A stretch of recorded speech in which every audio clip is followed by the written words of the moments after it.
feelings of self-acceptance and self-love. And it specifically activates parts of the emotional cortex, like the insular cortex, that are empathy-based centers that are very serotonergic, major serotonin centers. And so you activate those parts of the brain selectively, especially with MDMA, in this context of a safe therapeutic setting.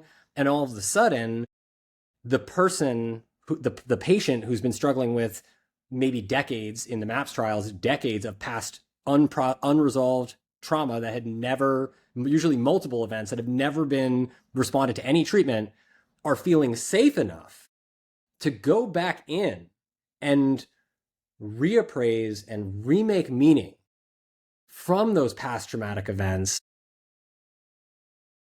and then create a save point, basically like in a video game, where they know that when they look back at these past hard, horrible, challenging things that they experienced, that it wasn't their fault and they were just doing their best, despite what anybody else told them afterwards.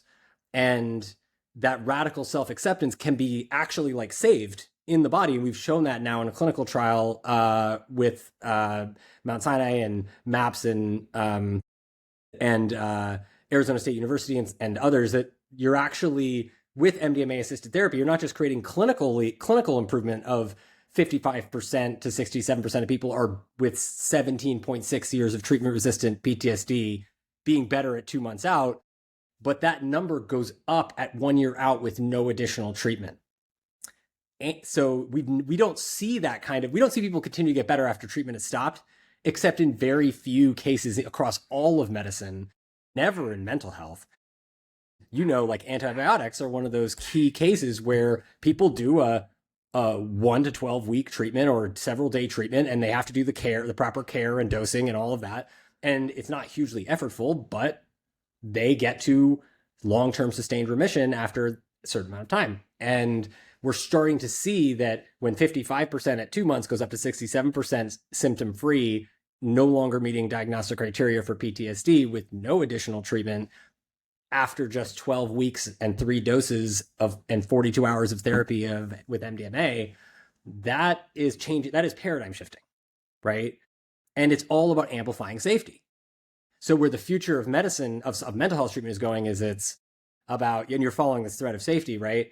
Is that the molecules amplifying the safety of the psychotherapy base that the person has, and that's what facilitates the healing.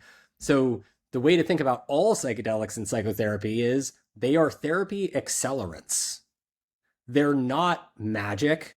They're not mysterious, that mysterious even.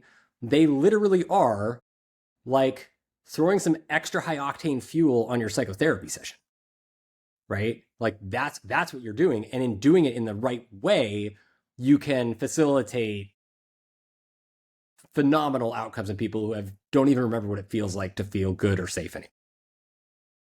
To be honest with you, Dave, I'm just excited that we are tapping into this now. Like I know years ago, to be able to do research projects using psychedelics was a bit of a challenge to get it funded. And now it still is. Yeah, fair enough. You know what? I stand corrected. Like, fair enough, right?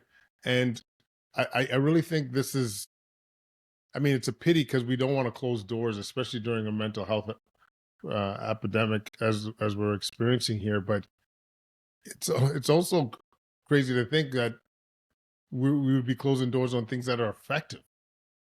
And it's one of those things that I